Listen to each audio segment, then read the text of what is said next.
Hello and welcome. I'm Clarissa. Thank you so much for joining me and Happy New Year. Hope you had a great Christmas and welcome to 2022. So for Christmas, I got these gloves from my sister. So thank you, sister. I just wanted the opportunity to wear them. Here it is. So in this video, I want to talk about some more relationship, dating, love-esque type of things, because it was really good to talk about, the fiasco last time when I did some dating. So this time I want to take it back, right back to yesteryear, just so sharing some of my story, so it can be a warning for the girls of now. And because I just see some of the relationship issues just recycling, and I just think to myself, oh my god, I remember when I used to go through things like that. And so it just might be a awakening for some people, a connective kind of awareness for some people as well, and then it's almost kind of it's a little bit of therapy for me, just being able to share a little bit my story and why I am so, let's say, reserved when it comes to dating. But I hold back 100%. So I'm going to call this video the girls who are naive, how to avoid long-term cheating or long-term cheaters, and when girls become naive.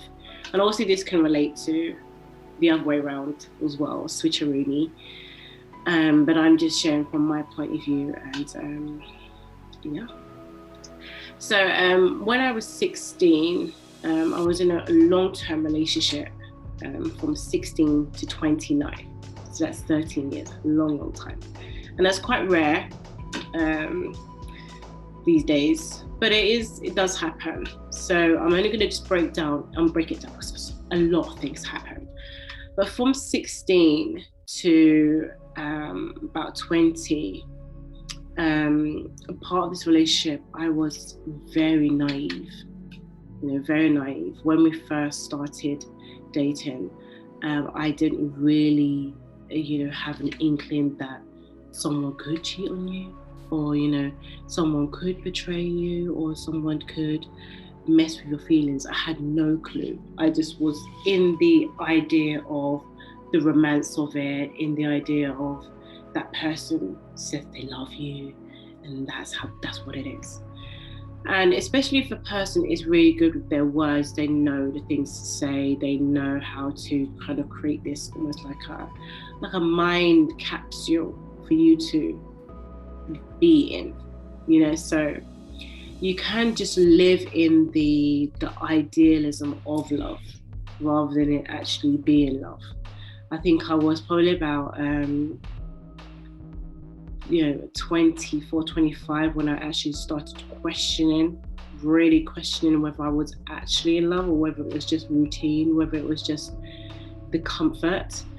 And then, later on, I started really waking up to the whole scenario.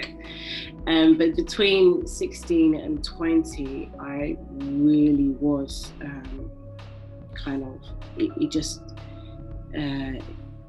loyal, I suppose, to the idea of, in essence, I stayed loyal to the whole thing, even with everything else that came with it.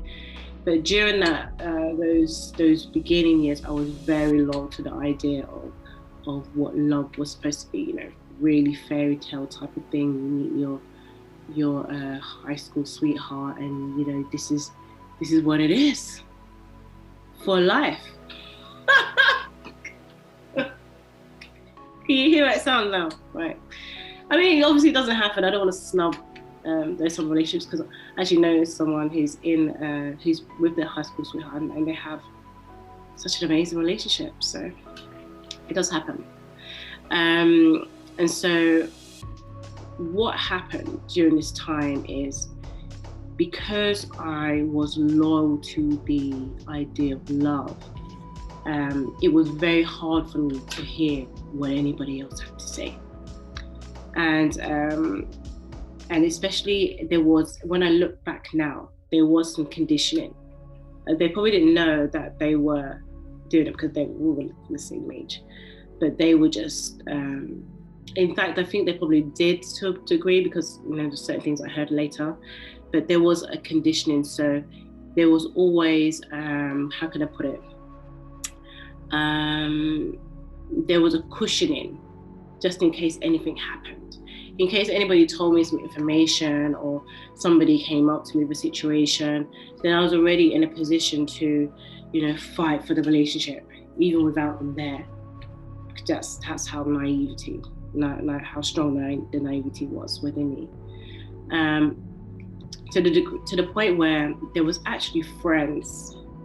There was friends. One of them I've recently connected with, and which is really amazing to connect with her again. But it reminds me that she was one of the ones that was trying to tell me from the beginning. There were certain things happening behind the scenes, and by the point that she had come to me, I'd already been conditioned, or I'd already had my own belief, based on this idea of love that was, given to me in the capsule of the relationship. So, and I know when I say this definitely, I know there's friends of people who are in situations like this, like, oh my God, this is what's happening. I'm trying to tell my friend. So anyway, so I completely couldn't hear. It took me a couple of years to actually see it for myself. Actually, not even, it wasn't even see it for myself. It was being in a situation where there was no chance of denial. There was no chance. I had to see it for what it was, and then create my own situation to back it up. So, be able to present a situation and see the lie happening as it comes out of the mouth of the liar. So that's what happened. And at that point, everything shatters. Everything, your whole reality shatters, and you just feel like the complete victim, even though in reality there was really lots of red flags that were completely ignored because of the belief in the idealism. And so I remember when this really came into effect, when I was at my grandmother's house, and I thought I'm gonna go ring everybody in my phone book, just want to chat, just offload.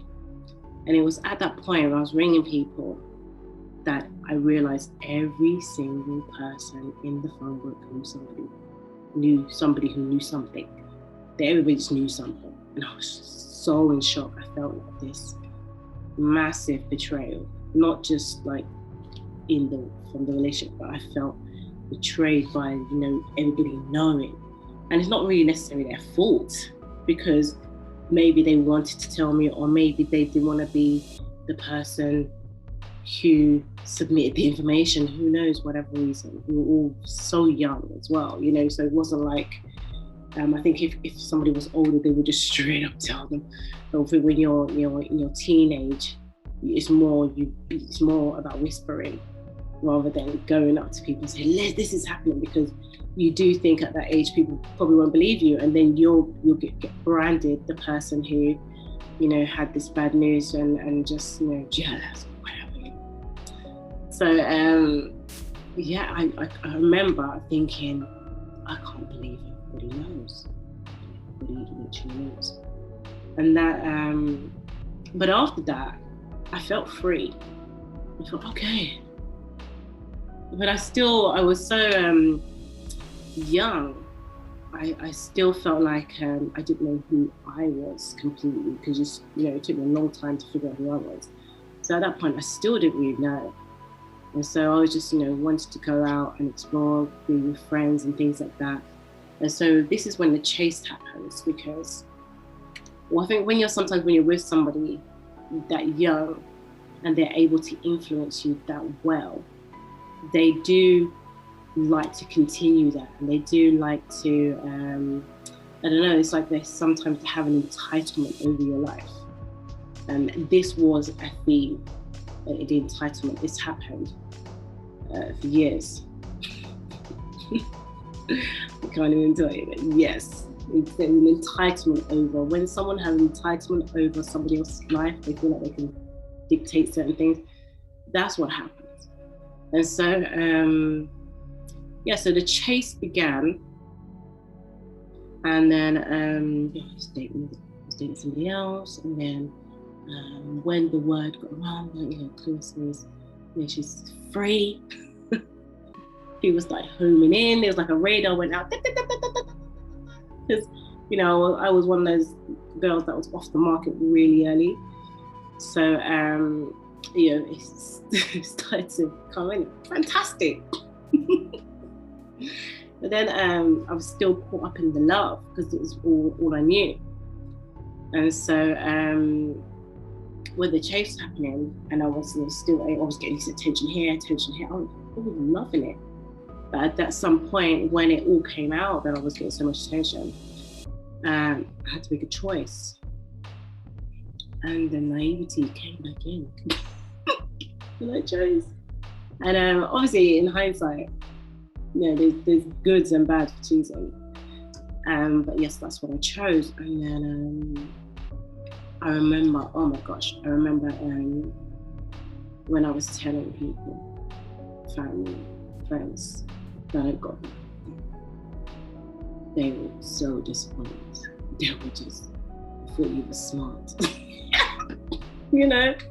So disappointed. I mean, I remember walking into my mum's living room, telling everyone, thinking, they'd be happy for me. They were just, oh no, because on my mum's side, it's mainly aunties, so it's just women. They were like, oh my God, and they were just in uproar. But they respected my decision. There was nothing. And so, and it's almost like I had to prove that he was okay. It's like I had to go out of my way to show that he was a good person. All the while, things hadn't changed. There was still this huge theme of infidelity. When I can make this part short. When I finally woke up to the situation and I completely was out the door. So much happened during that time, and it's all I have to think about what exactly I can say without completely destroying the reputation of him and those next to him, because also we're still connected. And so when in the end, he admitted that there was 1 year that he was faithful. So although we got back together and we started then create a family, things hadn't changed. There was this huge thing, but I had changed to accommodate, and this is one of the problems can happen with extreme naivety in the situation, because of it's almost though you've got to watch out when certain people they can see that you have a need, like they know that you want to remain in some kind of relationship just for the sake of wanting some kind of love around you because of whatever happens, what's ever happened before the relationship, for instance in childhood or culture or something. When there is a need in a woman or a man, and they really want to have such an emotional connection, a loving connection, some people can take advantage of that and use that as leverage to maintain a certain facade, so that you can maintain your idealism in it. And so I think it's quite a harsh video, maybe for some people to hear, but this is how I had to hear it myself, within myself. So it is definitely a warning for anybody who's in a situation where it's almost as though they can feel some of the red flags, but they don't, for whatever reason, want to really lift the lid on things, or they don't want to rock the boat. Maybe they've got some, shared things together, or maybe there's a certain reason. Maybe it's just an emotional conditioning. You just never know. And I think women, we do that. We do a lot of compromising that women have to go through to maintain the balance of a relationship. I could be biased. There's definitely arguing, but I'm just speaking from my point of view. Well, I just feel like that is definitely the case. And I don't think there's necessarily anything wrong with it. I just think that person's got to be more accommodating. Right? Looks so much more interesting when the gloves on. Like this dainty dress and then a gloves. So so that was the video, honey. And the next time I talk about it, I probably want to introduce the fact that we then start to create family and how that went. But again, I do want to consider some of the things I said, because there's so much. We're talking 13 years. And we're talking not 1 year faithful. So a lot happened during that time.